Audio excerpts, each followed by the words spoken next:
नमस्कार, मैं जितेंद्र चतुर्वेदी। आपसे आग्रह रहेगा कि अगर मतांतर से नहीं जुड़े हैं तो जुड़िए, वीडियो को लाइक कीजिए और साझा करना मत भूलिए। अरविंद केजरीवाल की सरकार ने अनर्थ कर दिया है और ये नाहक नहीं कहा जा रहा है। ऐसा कहने की वजह वो 23,000 परिवार है जो अंधकार में धकेल दिया गया है। वो मुफलिसी के दौर में गुजर रहे हैं, लेकिन केजरीवाल सरकार उनकी सुध लेने को तैयार नहीं दिख रही है। मालूम पड़ता है कि इस सरकार के आंख का पानी मर चुका है, कान पे इनके जू तक नहीं रेंग रही है। तमाम अभियान चल रहे हैं। मैं भी अरविंद केजरीवाल अभियान चला, उसके बाद में मैं भी केजरीवाल जन संवाद अभियान चला, पर इन 23,000 परिवारों की सुध लेने आम आदमी पार्टी की सरकार इनके दरवाजे तक नहीं पहुंची। ये कौन लोग हैं जिनकी सुध लेना ये सरकार मुनासिब नहीं समझती? इस पर हम लोग विस्तार से बात करेंगे।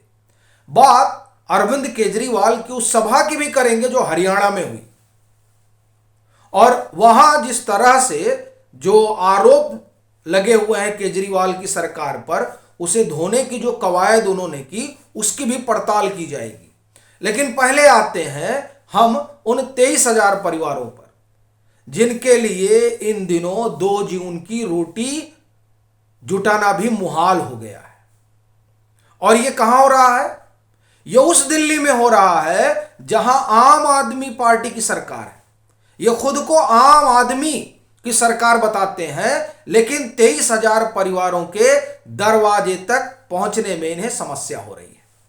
ये जो पूरा मामला है, ये दरअसल डीटीसी के, आप ये कहें कि पेंशन भोगी कर्मचारियों से जुड़ा हुआ है।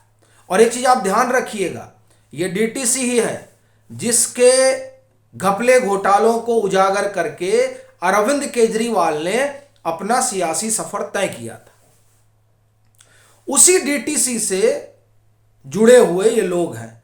कहने का अपना मतलब यह है कि जिस डीटीसी ने अरविंद केजरीवाल को मुख्यमंत्री की कुर्सी तक पहुंचाया है, उसी डीटीसी से जुड़ा हुआ मसला कहीं अरविंद केजरीवाल की कुर्सी खींच न ले, क्योंकि यह मामला 23,000 परिवारों का है। इन लोगों को, जो डीटीसी के पेंशन भोगी कर्मचारी हैं, 6 महीने से पेंशन नहीं दी गई है। और यह कौन सी सरकार कर रही है? जिसके पास 1100 करोड़ रुपए खर्च करने के लिए है। किस पर? विज्ञापन पर। और यह खुद इस सरकार ने सुप्रीम कोर्ट को बताया भी नहीं कि कहीं आरटीआई या और किसी का नहीं, या कोई आरोप प्रत्यारोप नहीं। यह सीधा जो है सुप्रीम कोर्ट में जो अपना हलफनामा दाखिल किया था केजरीवाल सरकार ने, उस हलफनामे से यह बात निकल कर आई कि साहब 3 साल में इन्होंने 1100 करोड़ रुपए के आसपास खर्च कर रखे हैं। और जो मौजूदा वित्तीय वर्ष है, यानी 23 और 24, इसमें जो है इनका कोई 500 साढ़े 500 करोड़ रुपए का बजट है। किसका? विज्ञापन का। यानी अपना चेहरा चमकाने और अपनी छवि गढ़ने में अरविंद केजरीवाल की सरकार पैसे पानी की तरह बहा रही है। और जो तमाम कोर्ट कचहरी का केस चल रहा है, उसमें भी करोड़ों रुपए जा रहे हैं। लेकिन डीटीसी के इन पेंशन भोगी कर्मचारियों को पेंशन देने के लिए केजरीवाल सरकार के पास पैसा नहीं है। इस बाबत एक डेलीगेशन जो है वो एलजी से मिला, और दरअसल आप ये कहें कि परवेश सिंह वर्मा ने बाकायदे इस पूरे मामले को उजागर किया। एक्स पर इनकी पोस्ट है जिसमें वो एलजी का धन्यवाद देते हैं। दरअसल इस मसले को परवेश वर्मा ने उठाया और एक पत्र जो है बाकायदे लिखा, और ये लोग जो डीटीसी के पेंशन भोगी कर्मचारी हैं, एलजी से जाकर मिलते हैं। देखिए क्या लिखते हैं। इन्होंने एलजी को धन्यवाद दिया है। लिख रहे हैं, ये प्रवेश साहिब सिंह का एक्स है, मतलब एक्स पर उनकी पोस्ट है। आपने रिटायर्ड डीटीसी कर्मियों की समस्या सुनी और तुरंत फैसला करवाया। 6 महीने से केजरीवाल ने पेंशन रोकी हुई थी, मगर आपने तुरंत हस्तक्षेप करके रुकी हुई पेंशन जल्द जारी करने के निर्देश दिए हैं। 23,000 परिवारों की तरफ से मैं आपको धन्यवाद देता हूं। मतलब इनकी अगुवाई में एक डेलीगेशन गया था, परवेश वर्मा की अगुवाई में। अब आप देखिए, 6 महीने से पेंशन नहीं दी जा रही है, रोक रखा है इन्होंने पेंशन। यह हाल है अरविंद केजरीवाल की सरकार का। यानी भाई पेंशन का फंड आप रोक दीजिए, आप वो फरिश्ते स्कीम का फंड रोक दीजिए, आप और 2-3 फंड है सब रोक दीजिए, विज्ञापन जारी रहना चाहिए। और जब कर्मचारी, पेंशन भोगी कर्मचारी पहुंचे कि साहब हमको पैसा नहीं मिल रहा है, तो कह दीजिए कि साहब फंड नहीं है। अब ये जो खेल है अरविंद केजरीवाल की सरकार का, ये दरअसल बताता है कि किस तरीके का व्यवहार ये सरकार करती है उन लोगों के साथ जिनके लिए ये बताते हैं कि हम खड़े रहते हैं। यानी ये आम आदमी है लेकिन खास के साथ खड़े हैं, आम के साथ तो खड़े नहीं दिखाई दे रहे हैं। नहीं तो उन 23,000 परिवारों के बारे में भी सोचा जाता कि साहब 6 महीने से जो है आप पेंशन नहीं दे रहे हैं, उनके घर का चूल्हा कैसे जलेगा। दिल्ली महंगे शहरों में शुमार है और वहां आप 6-6 महीने पेंशन नहीं दे रहे हैं। तो ये हाल है अरविंद केजरीवाल की सरकार का। लेकिन देखिए, बड़बोलेपन में तो ये माहिर है। जिंद में इनकी सभा हुई, हरियाणा, वहां इन्होंने कहा कि साहब दिल्ली में हमने जो काम किया है उस काम से केंद्र सरकार घबराई हुई है। मनीष सिसोदिया को तो इसलिए बंद कर दिया गया जेल में क्योंकि शिक्षा में बड़ा बेहतर काम उन्होंने किया। और पता चल रहा है कि क्लासरूम घोटाले के लिए लोकायुक्त ने मनीष सिसोदिया को सम्मन कर रखा है। यह अरविंद केजरीवाल ने नहीं बताया। सत्येंद्र जैन का बड़ा बखान किया और कहा कि साहब मोहल्ला क्लिनिक में उन्होंने क्रांति ला दी। पर अरविंद केजरीवाल ने यह नहीं बताया कि दवा घोटाले में फंस गए। और मोहल्ला क्लिनिक को लेकर भी कई सारी कहानियां आई हैं जिसकी सब जांच पड़ताल सीबीआई करेगी। खुद को कह रहे हैं कि हमको तो फंसाया जा रहा है। अब मुझे लगता है कि अरविंद केजरीवाल इस तरह की बात कैसे कर सकते हैं।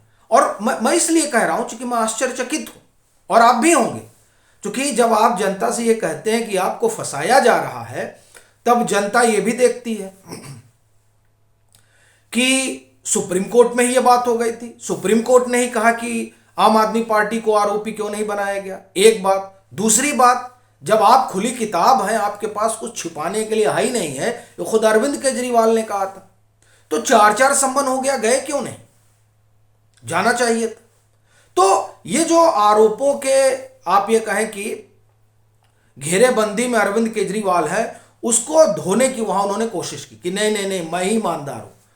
पर जब वो ये तमाम बातें बता रहे थे तो जाहिर सी बात है, सोशल मीडिया का दौर है और सारी बातें भी आ रही थी जो ये कह रहे थे।